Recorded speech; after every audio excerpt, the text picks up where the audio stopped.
Hello, everyone, and welcome to the fifth episode of VinTalks Podcast from the campus of IIT Madras. Today, we have with us Professor Satya Chakravarthy, a stalwart in the field of futuristic avionics. Before we dive deep into a conversation with him, let's have a brief intro. Professor Satya Chakravarthy is a distinguished aerospace engineer and an ardent advocate for deep tech entrepreneurship based at the Indian Institute of Technology, IIT Madras, where he serves as the head of the National Center for Combustion Research and Development, NCCRD, and as a professor in the Aerospace Engineering Department. With a vision to democratize technology and promote sustainable development, he is the visionary founder and CEO of the ePlane company, which aims to create India's first flying electric taxi. His journey into the realm of aviation innovation began in 2019 when he taught the world's inaugural course on electric aircrafts, further integrating educational advancements with industry objectives during the ePlane company's incubation at IIT Madras. Professor Chakravarthy's leadership at NCCRD, one of the global frontiers in combustion research, underscores his commitment to cutting-edge technological development supported by significant government and industrial funding. His academic credentials are impressive, with a Bachelor's of Technology from IIT Madras and both a Master's of Science and PhD from Georgia Institute of Technology. Since joining IIT Madras in 1997, he has rapidly advanced through the academic ranks, culminating in his appointment as a professor in 2009. A prolific researcher, he has authored over 80 peer-reviewed publications and delivered more than 200 conference papers, sharing his insights on propulsion and combustion across prestigious institutions and conferences. He has been awarded the HAL Prize for the Best Undergraduate in Aerospace Engineering in 1991, the Young Engineer Award by the Indian National Academy of Engineering in 2003, the Young Faculty Recognition Award by IIT Madras in 2009, the Dalmia Hemsey Award by the High Energy Materials Society of India in 2009, the DRDO Academic Excellence Award by the Defense Research and Development Organization twice in 2009 and 2016, and the Deep Tech Enabler Award for TAI Chennai in 2022. As a two-time TEDx speaker and co-founder of transformative startups like Agnikul Cosmos, Aerostrovelis Energy, Avishkar Hyperloop, and Galax I, Professor Chakravarthy is not only redefining the aerospace landscape in India, but also inspiring the next generation of innovators. Welcome to VinTalks, and thank you so much for joining us today. Thanks for having me. Before we dive into certain very serious topics, I just thought let's talk to you about how your journey started from IIT Madras to all the way being an entrepreneur today of multiple startups and in a very, I would say, a futuristic space that, all these startups are evolving around. So can you just take us through the journey? Yeah, I think the initial part of the journey was fairly straightforward. Up until perhaps when I was a full professor, Okay. which is to go through my BTech in aerospace engineering at IIT Madras, then went to Georgia Tech for my master's and PhD, and then did a postdoc for a couple of years. Then came over here to join the faculty here, then went through my career progression from assistant professor to associate professor to full professor. So that's pretty much the 1990s and the 2000s. And then stepping into the 2010s is when we had an opportunity to establish the National Center for Combustion R&D, where we established very large facilities that are of industrial standards for combustion in automotive, aerospace, and thermal power, fire research kinds of sectors. Okay. And that kind of was the motivation for us to actually get into startups. because we thought that if we were doing some very detailed engineering to establish these very large setups like a microgravity drop tower or a supersonic combustion rig or a high pressure spray rig or any of those things, Okay. we thought that we could actually get into even product development. But then entrepreneurship is just more than technology and product development. It's about the market fit and all those things. So we have to then think about like why you're doing what you're doing, who cares about it, what's the value of what you're trying to do, and who will care to invest in it, and what will be the gestation period for such investment, what's the kind of appetite that's there, all of that stuff. So and then one founder or the other started coming up and said, let's actually found these startups to do engines, rockets, and so on. And alongside, I felt that if people half my age who are actually daring to make engines and rockets, making an electric plane at this age should not be too far-fetched. Yeah. So I then jumped onto ePlane myself. Yeah. So you spoke about a lot of startups that you are a part of. Can you quickly take us through each of these startups and what they are into? And probably on like a layman term, if I have a look at this, like how would I understand what these startups are doing? Yeah, I think the earliest of the startups that came up were Vinyas and Agnikul. Around the time when I was actually ideating ePlane myself, and then one of my colleagues, Professor Vinu, and I then conceptualized extra fuels. Okay. And also around the same time, which is all in the 2017, 2018 time frame, is also when I became the faculty advisor to the Avishkar Hyperloop student team. And that led to some of these students leaving the Avishkar stable and then going on to co-found Galaxy along with me. And subsequently, Avishkar Hyperloop actually led to Tutor Hyperloop.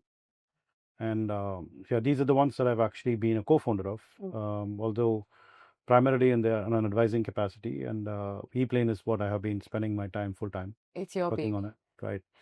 And then, of course, subsequently, we also actually have other startups that I have been an advisor of, like NewTrace or Aerodome, Neurostellar, all of that stuff. So it's now more close to about some 9 startups that have been part of this center. Amazing. So you spoke about two startups, and I want to talk to you about these two startups. One is ePlane, and the other one being Hyperloop. Both of these, when you look at it, for a layman like us, it's quite futuristic. We don't see anything that like I can envision that something like this could probably happen. So, where do you think we stand with these startups at the moment, and what do you think the future holds with these startups? So Bill Gates is actually credited with this, saying that people overestimate what can happen in 2 years and underestimate what can happen in 10 years. Okay. Okay, and then there are also these kinds of sayings that say people become overnight success after 10 years of toil, right? So I'm kind of like this 10-year marathon guy, right? So for me, if something is actually doable and possible in 10 years, it's not futuristic, right?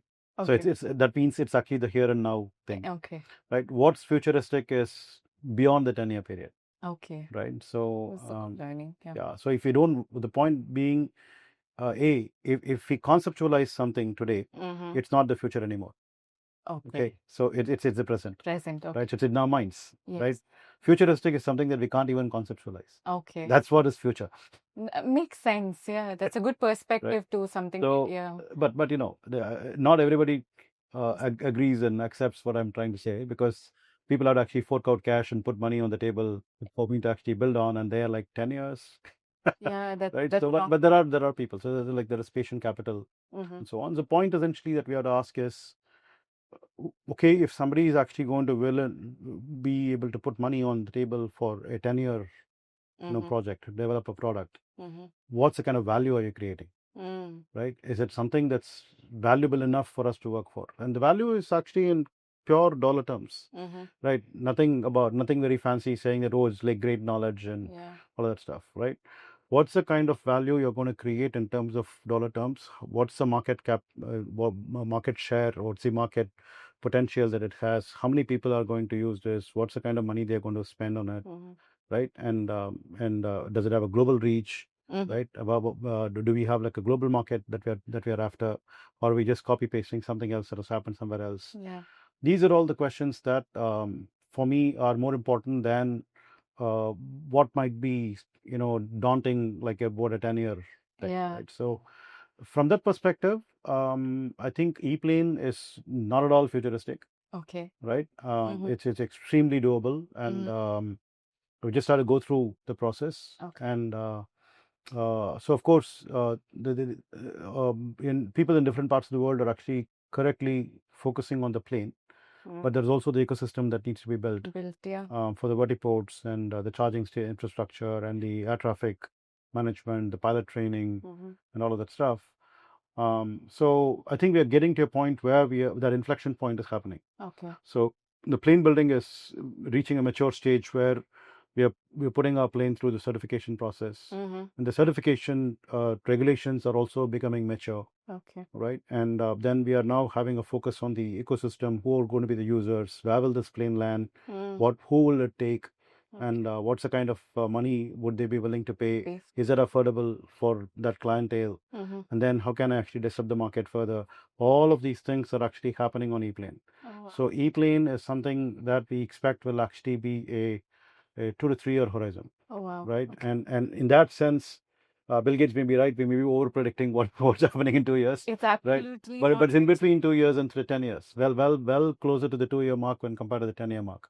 Hyperloop, on the other hand, could actually be more closer to the 10 year mark, but still, I would like to believe that it is actually within the 10 year mark. Okay. The reason being, if we actually were to start today, we already done the first phase of what I had actually dreamt of, right? So we had a 3-phase process, right? Okay. The first phase is to have a subscale tube, which will be about half a kilometer, and a subscale pod that runs in vacuum inside that with levitation and all that stuff. Okay. Right, we are very, very close to actually reaching that goal. Okay. Right, and that's happening in the new campus of IIT Madras. And I mean, we have now done multiple parts of it. Like we have demonstrated levitation outside the tube. We have done a pod run inside the tube without levitation. We have held vacuum in the tube without running the pod. And all these kinds of different combinations. But now we have to pack all of that stuff together in one time and get this to happen. And that's my first phase. Okay. Right. The second phase is now go do the real thing, the full thing. Right.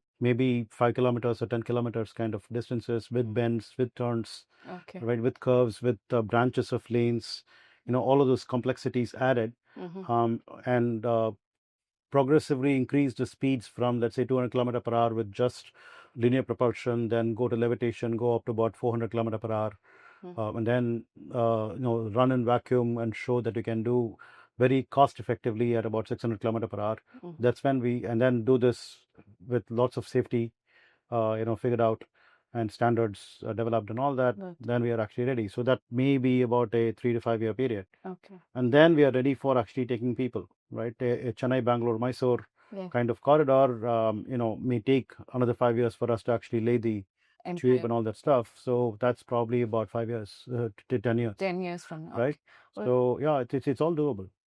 So the entire project that we're looking at, it's not just one phase, but it's all going to be there by, say, 10 years is what you're trying to say. Yeah. So if we keep our focus on it and then keep going at it, phase after phase after phase, we can actually get there. So clearly it's not futuristic, but it's in the present. Now that we've spoken about the 2 startups that are not in the futuristic space, but are already there and in place, and we would see it in, say, 2 to 10 years from now. How does a typical concept of to a product, like, say, something that goes into a mass manufacturing post, how does that entire process generally take place? You can do it for either one. You've explained Hyperloop. I think we've understood that. So probably with ePlane, like, how did the whole thought process of, this is the concept and this is what we want to reach, and, this, what was on paper is now a reality. How did that process go? Yeah. So there are 2 starting points, and I'll tell you which one is the wrong one. Okay. Right. So it all starts with trying to solve a problem. right? And you have to ask yourself what's the problem you're trying to solve. Okay. And then the next question is what's the solution. Mm-hmm. And the solution doesn't necessarily have to be a technological solution. It could be a business innovation, for example.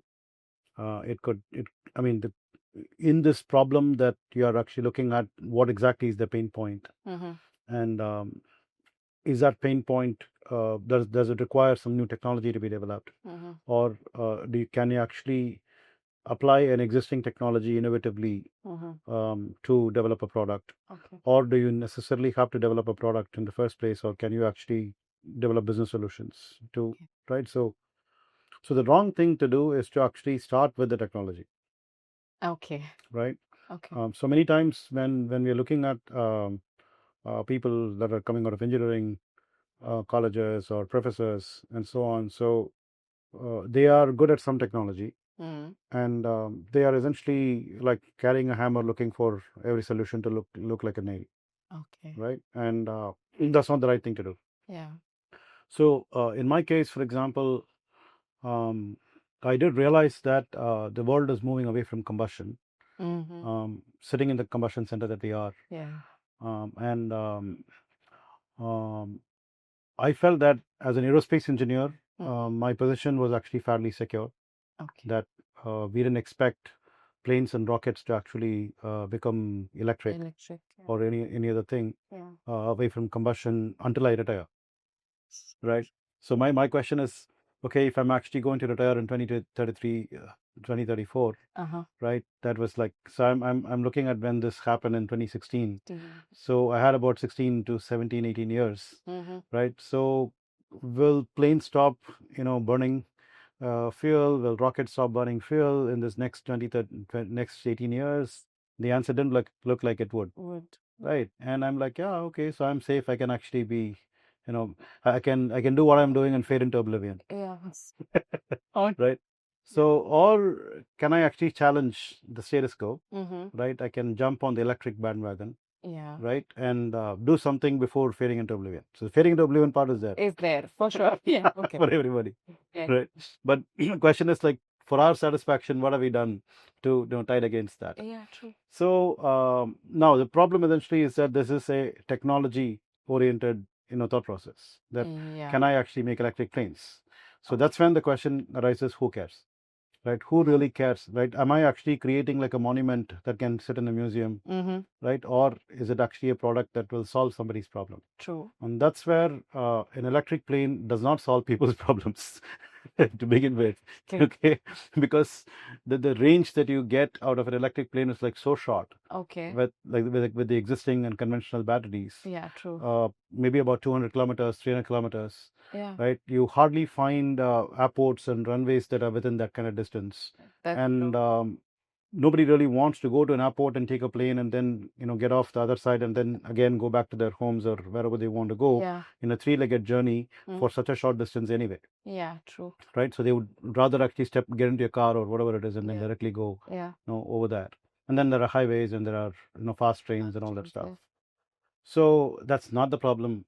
I mean, there is no problem to solve out there, right? So you can make an electric plane, but nobody would care. Yeah. So the question then is, okay, fine. I don't have to actually depend on airports anymore, right? I should actually take off and land vertically. Okay. And this should be done with like very tight spaces, so that we can land and take off from anywhere and so on. Okay. That now takes the technology to the people. Okay. Right? Instead of getting the people to the technology. It's very important. Yeah. Right. So disrupting technology is all about democratizing its access and getting the technology to your doorstep. Right. Yeah. That's what the direction of evolution is all about. So that's where I think I had this thought about like a defrastructure and all that stuff. But these things were afterthoughts. It's more about just focusing on what's the problem you're trying to solve. And that was actually a bingo moment because, yeah, I mean, there is a huge traffic problem in our roads. Absolutely. Right. And even starting from, people who are actually in ambulances. Yeah. Right. And then, so we have to solve that problem. Oh, yeah. Yeah. So that's the starting point. Then you have a very tight use case. and you can actually put a dollar value to this and say that so many people are actually getting stuck in traffic, so much cargo is getting stuck in traffic, so many ambulances are getting stuck in traffic. Or forget about traffic, but like let's say going to far off places, hilly regions, there is tourism, right? There's pilgrims centers. So typically in India, like most hills actually have some god up there. Right? So everybody wants to go there, at least once in their lives. And then so there's like so many people there, right? So they are willing to pay so much money. So there's a value to it. So then you actually develop a use case. Then you start thinking about, okay, what's the technology stack that needs to be built? What's the money that it takes? And if I have to actually take this money, what's the payback, right? And so if there is a value, there is so much value there that can be tapped, and so much investment that needs to be done, right? Over what time can I actually get this to bridge this gap between the investment and the return on investment? Yeah. So this is the way we have to actually sort of configure an entire startup. Yeah. This actually solves the large problem that we have currently in this country, where you say, like you rightly said, there is a thought process that this is what I want to do, but there is no thought about where can this be applied, or where is it helping. So the way I look at it is, don't ask the question, what can I do? Ask the question, what I need to do. What I need to do. So I mean, and then don't get don't put like a fence around you saying that I'm a combustion person, I'm a whatever it is, right? So whatever is your training, right? I mean, nobody really cared about what your training was. No one does. And nobody was born with a training anyway. Right? So if after about 50 years of age, right, I could actually switch from having done combustion for 30 plus years, and then say, let me do electric, right? You start from scratch. I mean, you're on the street, right? You're in the classroom, right, you're going back to your books and all of that stuff. So be ready to learn all the time. Nobody really cares what you know, right? People actually ask the question, what do you do with it, and why are you doing that for, and for whom are you doing this?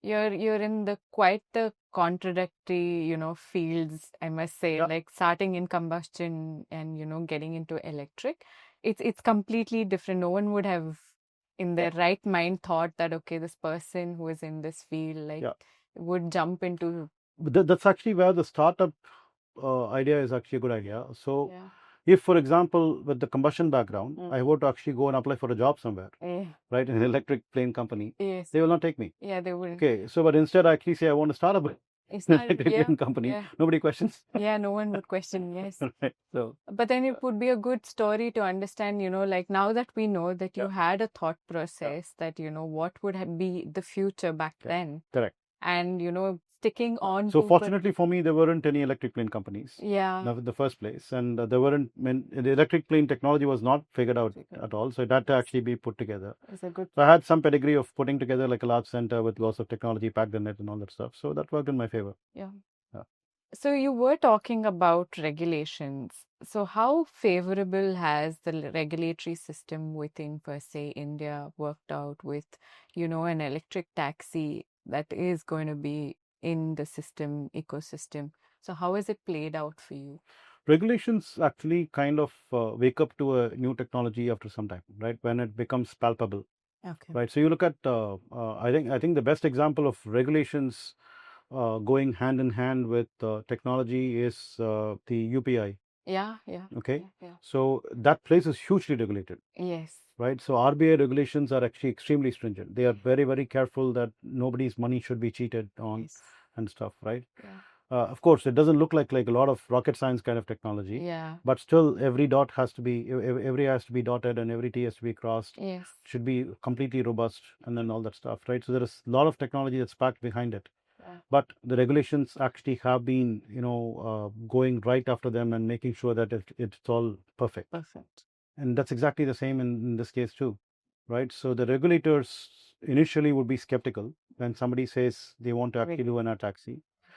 This is actually true anywhere in the world, right? It's not very specific to India. And at some point they say, hey, wait a minute, looks like somebody is doing something, right? And then it looks credible, and then they come and visit us, and then we actually do everything according to what's the norms of the industry, and so on. And then they start cooperating. And then we are now at a point where they are actually a little bit ahead of us. Oh, okay. Yeah. And then they are kind of waiting for us to deliver. Okay.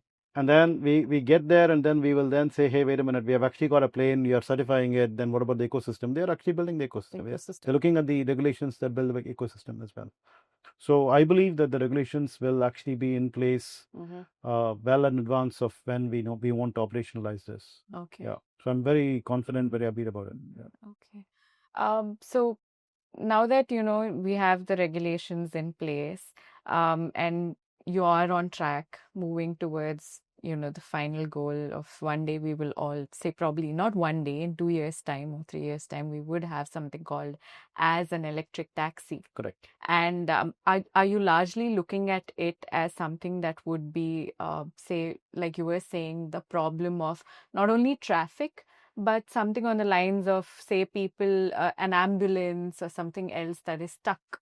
So is that what you're looking at for the company, or is there anything else that you're going to commercially look at? Essentially, it's three things. One is ambulance, the other one is a taxi, the third one is cargo. Yeah. Okay. Right. So all three are up for the cards. Okay. In fact, in October of 2023, we pivoted from just a pure taxi play to including an ambulance service. And that essentially meant that I had to expand my the footprint of my aircraft. Yeah.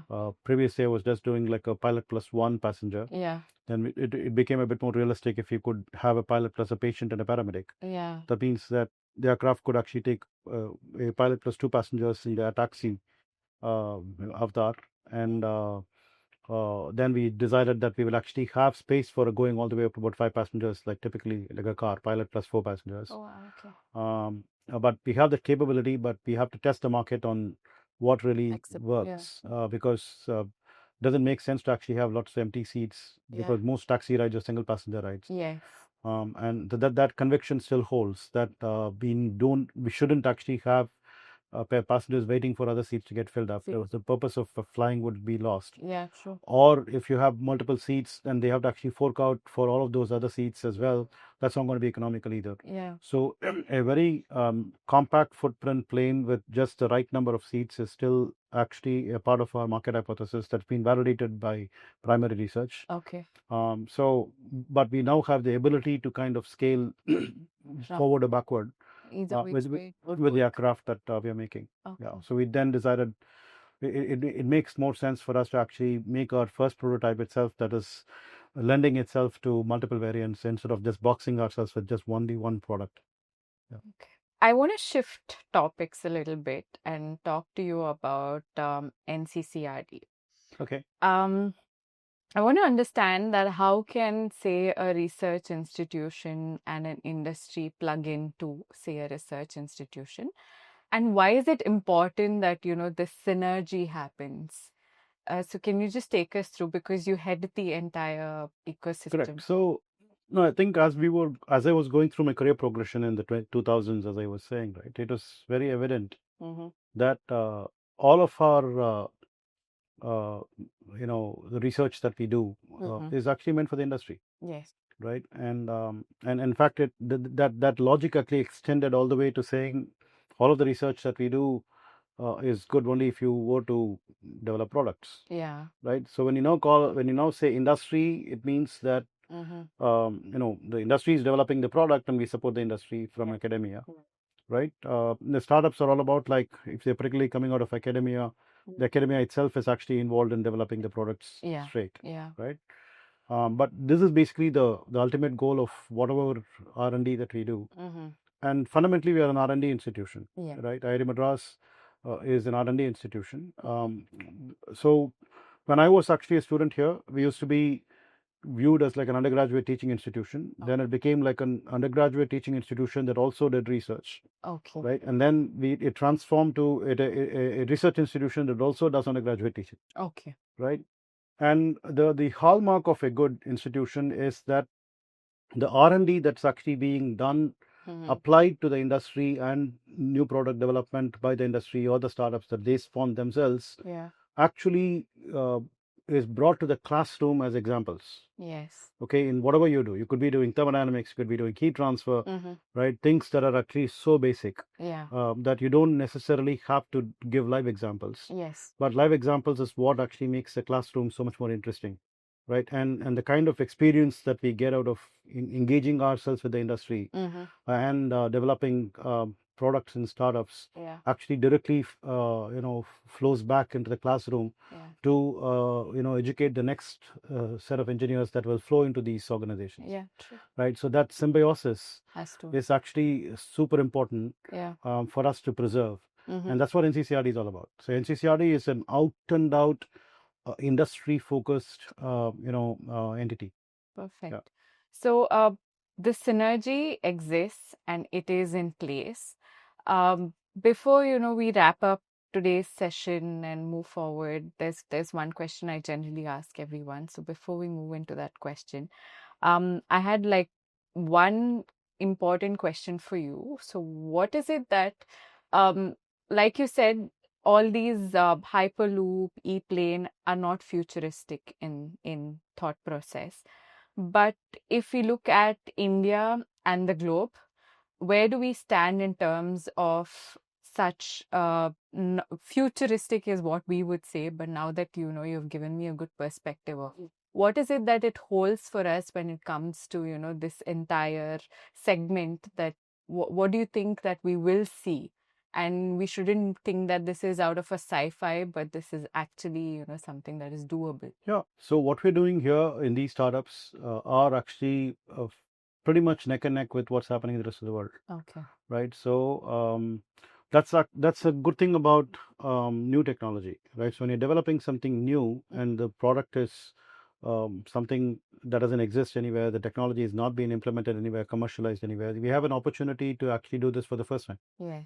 So one of the problems that we have in India is a sort of like a colonial hangover, in my view, where we always basically think if the Westerners do this, then we can actually follow. Yeah. That day is gone. Okay. Right, that boat is saved. Okay. Right, we now have to actually have this perspective that if I actually develop something in India at a very, very frugal level, right, and position it in the market for fairly low cost, okay, right, for the final consumer, right, then what's good for India is actually good for the world. Okay. Right, so an American doesn't necessarily have to actually shell out like $10 where he can actually live with giving out $1. Yeah. Right, and $1 is what an Indian can afford. Right, yeah, so the American can enjoy because I actually did it for Indian. Yeah. Okay, so it's very important for us to actually develop new technologies out of India that are competitive at the global scale, and we have an opportunity to disrupt the global market with this. Right, so the slogan now is what's good for India is good for the world. What's good for India is good for the world. Thank you so much on all these insights. But before we wrap up on today's session, I wanted to ask you the one important thing that's per se the younger generation out there has to keep in mind, or say one mantra from your end that is really important for someone who's looking at establishing a startup and their entrepreneurial journey. All of a sudden, you just made me feel old, didn't you? Oh my God, I'm so sorry. Right. Well, it's never too late to start. Yeah. Is a good mantra. Okay, so you said it. That's the said it. Yeah, but then for the young person, actually, that doesn't apply, because why would they want to actually wait until it's too late? Yeah, right? Yeah, so I think it depends, right? So I mean, there are all kinds of young people. So and they are stepping out of college, or fancying about dropping out of college. Yes. and then they want to pursue higher studies, or they want to actually explore the job market, or they want to start up. There are multiple options, right? And then, so in fact, as you grow older, lots of these doors actually keep shutting, right, at you, and then you don't have these options. When you're young, you have multiple options, right? So it's good looking from outside, but it actually could be extremely confusing for somebody who is very young. But it's actually a good thing, right? It's a good problem to have when you have so many options. So the quick mantra that I always actually say is follow your heart.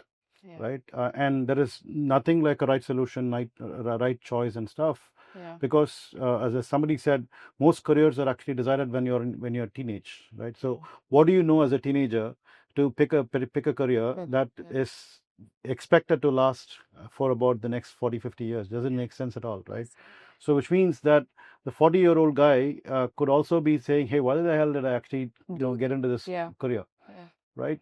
So that means that he is actually pretty much having the same problem as a 20-year-old. Okay, so that means that we are all in the same boat, right?